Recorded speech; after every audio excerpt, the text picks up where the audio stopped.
Amigos y amigas, buenos días. ¿Cómo están ustedes? Los saluda Roberto Briones Jiménez y este es su programa Sucesos, Juan Plus TV.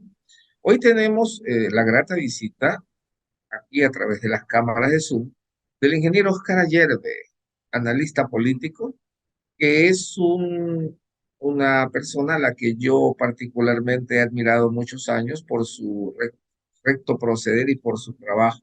Así es, Oscar, se lo digo públicamente, yo creo que tenemos que ser claros en eso. Usted ha tenido una vida muy limpia en la política y por eso quisiéramos su opinión sobre este momento terrible. Bienvenido, Oscar, ¿cómo está? Un gusto, Roberto. Para mí es una gran satisfacción compartir estos minutos con la gran audiencia nacional e internacional, sobre todo en momentos tan críticos, únicos en la historia nacional, cuando hace pocas horas la Corte Constitucional acaba de aprobar con 6 votos la admisión para el inicio de un juicio político histórico en el país. Sí. Bueno, una primera pregunta, mi estimado Oscar, es sobre el tema de la validez que tiene esta propuesta, porque lo que hemos visto en la prensa es que han habido errores de bulto, errores grandes en la propuesta, pero que al fin ha sido admitida por la Corte Constitucional y ya está sentenciado en el tema de lo que la Corte dice. Ahora, mi pregunta es, ¿esta propuesta que hacen los asambleístas busca encontrar la verdad o solamente es el afán de cambiar de nombres? ¿Cuál es su opinión? ¿Cómo lo percibe?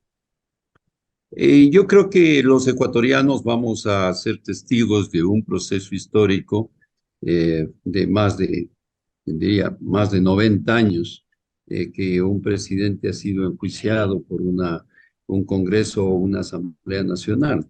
De tal manera que los entretelones de este juicio, yo creo que casi todos lo conocemos.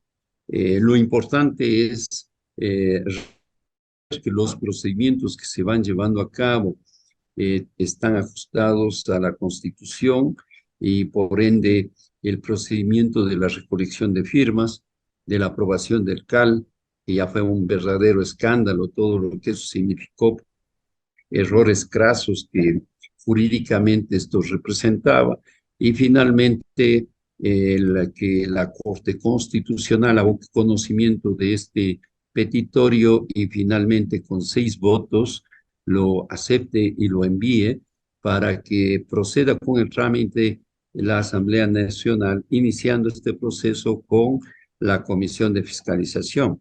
Solamente quiero hacer notar que los mismos 6 jueces que eh, aparentemente negaban la petición de la primera jueza ponente, Teresa Núquez, fueron finalmente los mismos 6 jueces que aprobaron el juicio político.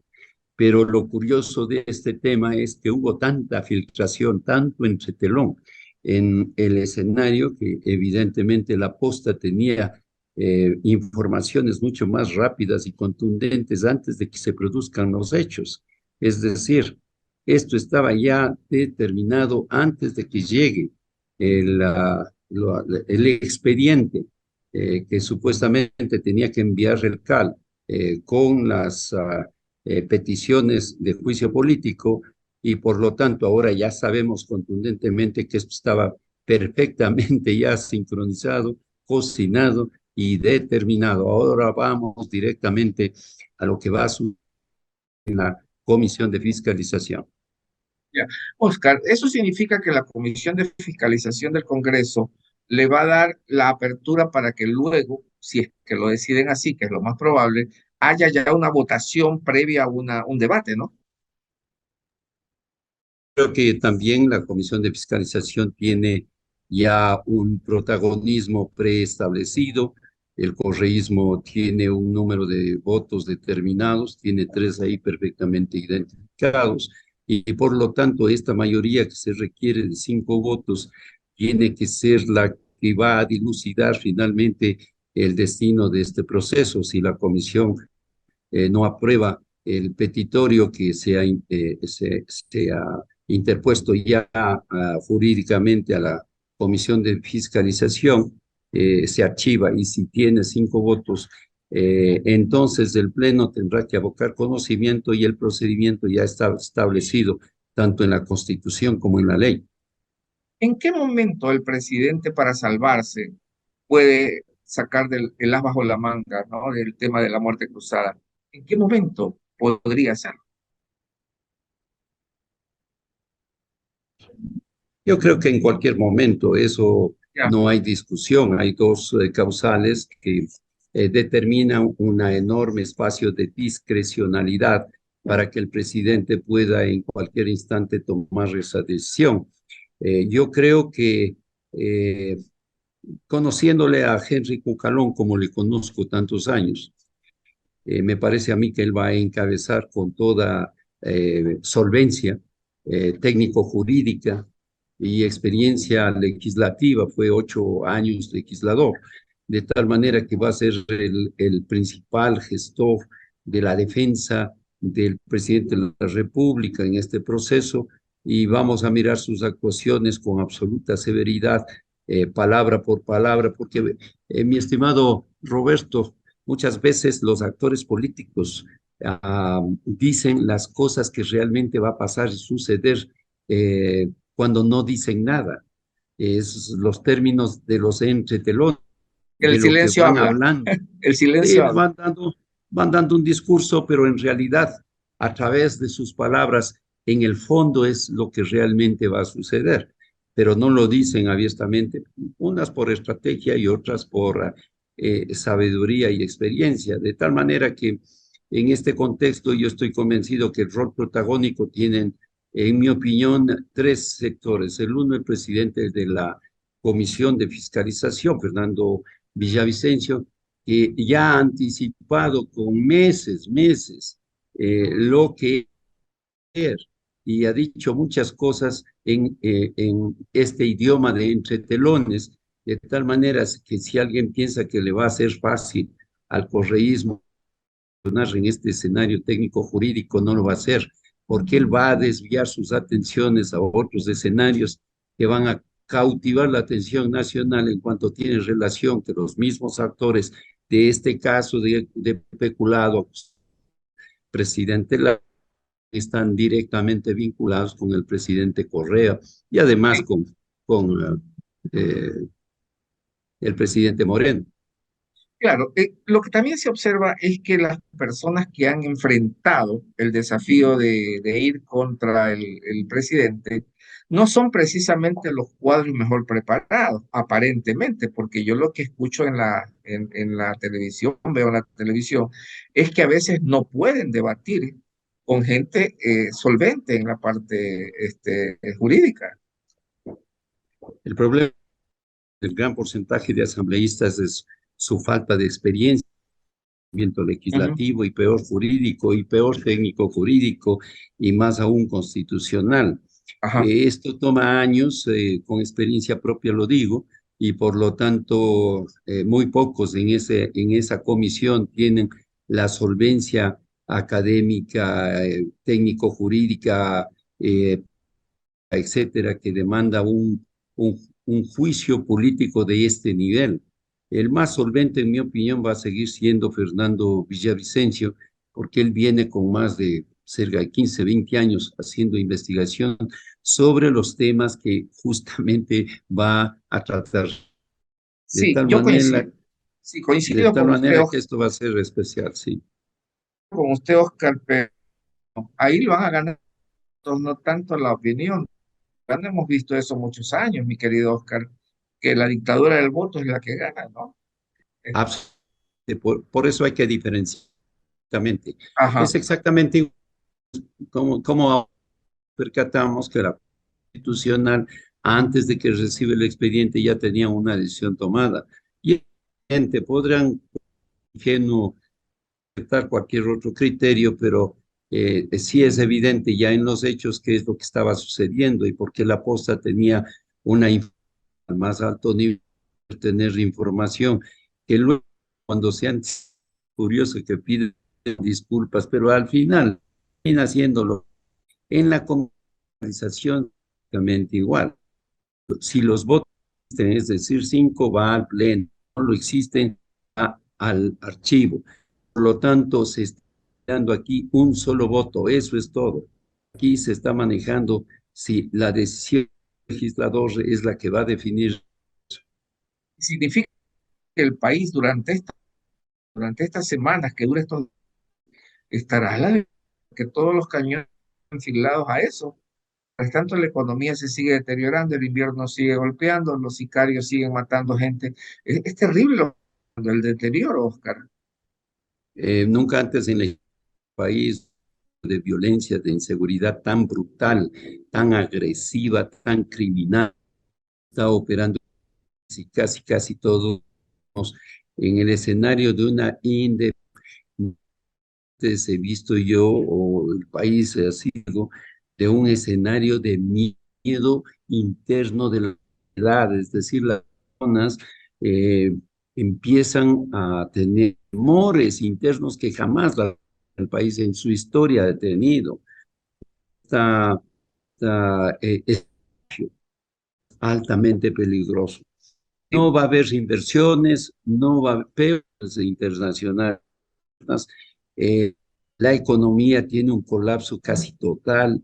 Existe un proyecto de ley en la Asamblea Nacional para tratar de modificar el COA, que es el Código Orgánico Integral, para que ayuden a más de 400.000 personas en crisis económica porque no pudieron pagar sus en la CFN, Ban Ecuador, Banco Nacional de Fomento, en el los estudiantes quieren reestructurar sus deudas, pueden hacerlo si lo exigen con el 20% de anticipo y la diferencia, el 80%, a 2 años plazo. Es decir, el caos jurídico y político de este va a impedir que todos estos proyectos resuelvan problemas sociales. claro, hay una parálisis de los organismos que hacen gobierno en el Ecuador. Y lo que vemos, por ejemplo, acá, que es la ciudad donde yo, es que las reuniones directamente, acabo de ver el parte de un señor en un importante desamor, pero uno lo puede ver en directo, lo cual aún estrés emocional que tiene que convertir pánico de salir, pánico de enviar a su escuela. ¿Cómo logramos si además tenemos pánico por lo que va a ocurrir en la asamblea? Totalmente. Si de Lazo no lo toma un la una, técnico, jurídica, política en la Asamblea. ¿Qué es lo que tenemos? Solo para dar una idea, qué es lo que Ajá. pasa en la Comisión de Fiscalización. Tenemos a Fernando Villavicencio por un lado, a Ana Belén Cordero por otro, a Marco Troyo por otro. Todos más o menos estarían alineados en el escenario, pero a, a, a Campos Paloma, a María Gabriela Molina, a Leo Cuero, ellos con los sectores. Ya están. ¿Y quiénes quedan como en la mitad? Luis Segovia y Pablo eh, Muentes. ¿Y esto a quién Esos dos responde? votos. ¿Y esto a quién responde? Esos dos votos. Bueno, el uno tiene una organización inicial que ahora que es Mira por la Vida, que, que fue su origen de elección política, y Pablo Bolívar Fuentes vino de la Fuente, de tal manera que en esos dos mecanismos de decisión y definición política está la mayoría de los dos votos. Ahí está, para mí, claro, los argumentos que se van a dar, todo este trajín de días, los 10 días de asociación, los 10 días de todos estos escenarios, en la práctica significan que dos votos van a definir, El futuro y del... así, pero desde luego, de tal manera que la presión va a ser gigantesca, los escenarios. Ojalá el gobierno tenga una visión y espero que Henry Cucalón tenga un diagnóstico jurídico en sí, una batalla con opinión en opinión pública para definir todo lo que ha significado todo estos verdaderos objetivos. porque hay que sopesar el pésimo gobierno de Lazo.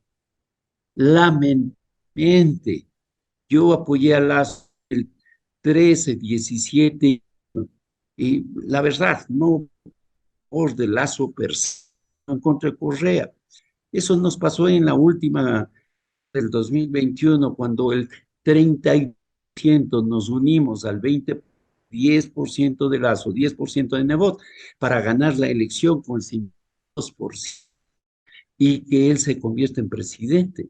Pero retuvo a todos los correístas jerárquicos, 90% de ellos trabajó con Rafael Correa directo, no con Moreno.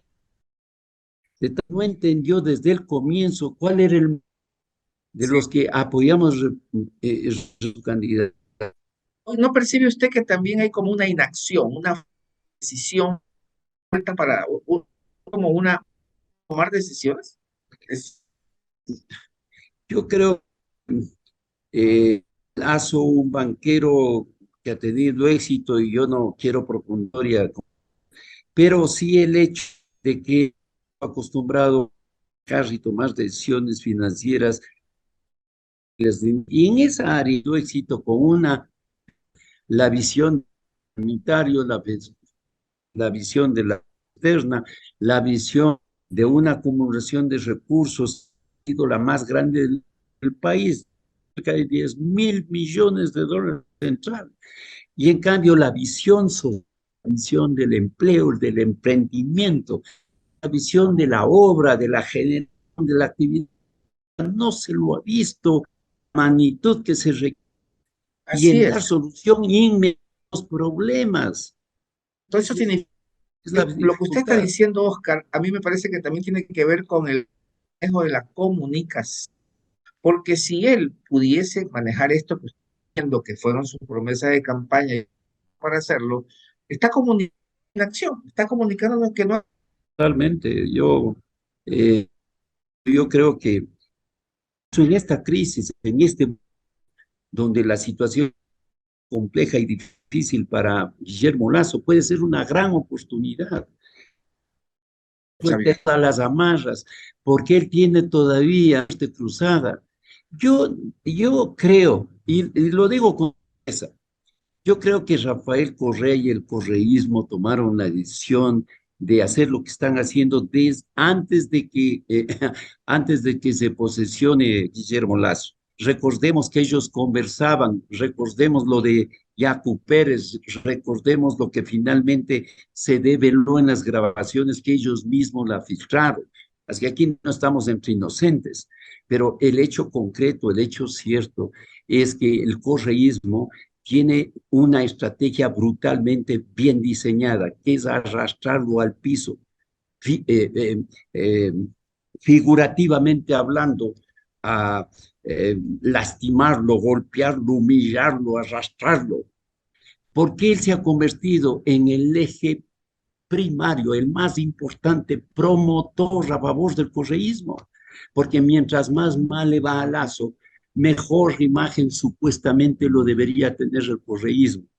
Y en ese escenario ellos están apuntando al 2025 y por lo tanto sacarle a Lazo prematuramente a mí no me parece, porque finalmente si sale Lazo dentro de unos 6 meses, 9 meses o lo que sea, o hay la muerte cruzada, ¿quién tiene que asumir el poder del Estado? El vicepresidente de la República.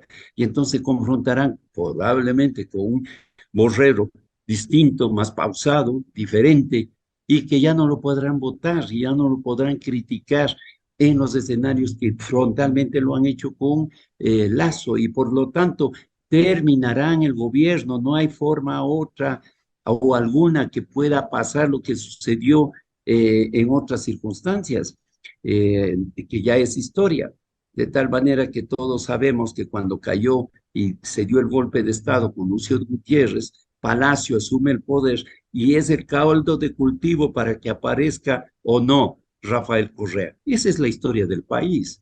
Por lo Esa es la tanto, hay historia. mucha agua bajo el puente. Esto es apenas el comienzo.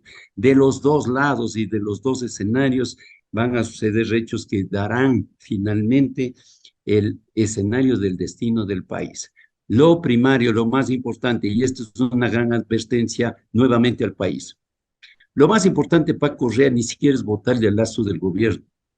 Lo más importante para Correa es tomarse el Consejo de la Judicatura, tomarse el Consejo de Participación Ciudadana, es presentar un recurso de revisión y anular las sentencias de Correa para que él pueda volver al país.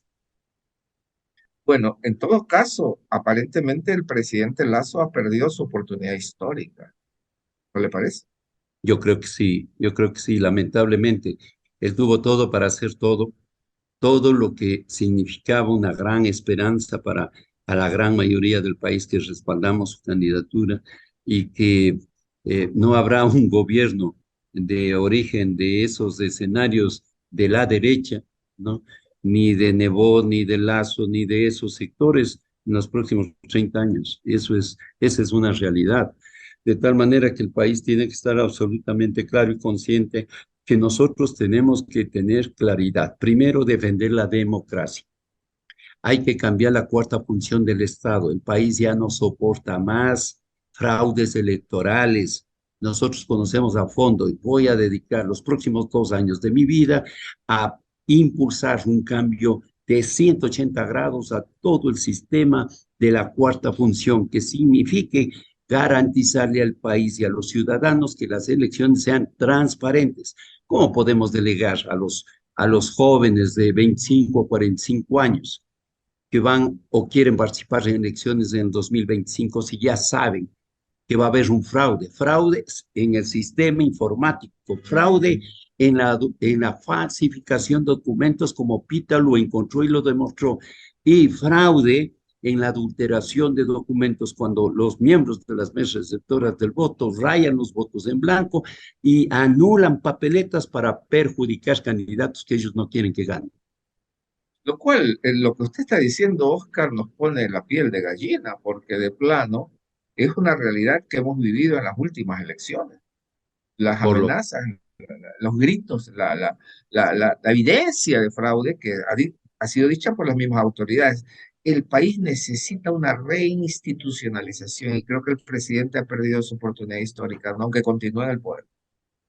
Sí, y nosotros la tomaremos, y yo por lo menos voy a dedicar toda mi atención a la cuarta función del Estado para que las nuevas generaciones tengan la garantía de una elección transparente. Lo que se quiere es que el ciudadano deposite su voto y su registro no vaya a aparecer en alguien que él no votó, ni Es lo que correcto. pongan ni que quiten votos, que sea transparente. Y que si los adeptos al correísmo ganan una elección, que sea transparente, que si alguien gana una prefectura o una alcaldía o en el Consejo de Participación Ciudadana, sea transparente y que todos lo aceptemos, porque así es la democracia. Pero ¿cómo es posible aceptar que un señor como Verduga, que tiene cerca de 2 millones de votos, en la papeleta de la fórmula de hombres para el Consejo de Participación Ciudadana, el segundo, es decir, Vera, tiene 1.100.000 votos menos que él? Eso Sí. no tiene pies ni cabeza, no hay forma de justificar. Y no Y nos dan Franco Loz, explicaciones, lo peor. Y y no nos Franco Loz, explican. un millón Ajá. 250.000 votos menos. No, ese cuento no lo traga nadie. Sin Y embargo, también, así van a quedar los votos, así van a quedar registrados y así van a ser posesionados. sí. Bueno, mi querido Oscar, se nos fue el tiempo, pero siempre con usted ese enorme del tiempo aprovechado, porque usted conoce muy bien la realidad ecuatoriana. Le mando un abrazo enorme de amistad y de afecto y espero verlo pronto para conversar más profundo. Muchas gracias, Roberto. Para mí ha sido una gran satisfacción poder compartir este programa y sobre todo que sea un escenario positivo. Nosotros tenemos que mirar al frente y tenemos que mirar las soluciones y tenemos que sustentar, respaldar la democracia y sus instituciones. Muchas gracias, Roberto. Muchas gracias, Oscar. Amigos y amigas, este ha sido su programa Sucesos. Hoy tenemos la presencia siempre importante de Oscar Ayerbe, el ingeniero Oscar Ayerbe, analista político y conocedor de la realidad actual del Ecuador. Ya regresamos con otros programas más en el transcurso del tiempo. Un abrazo para todos. Muchas gracias.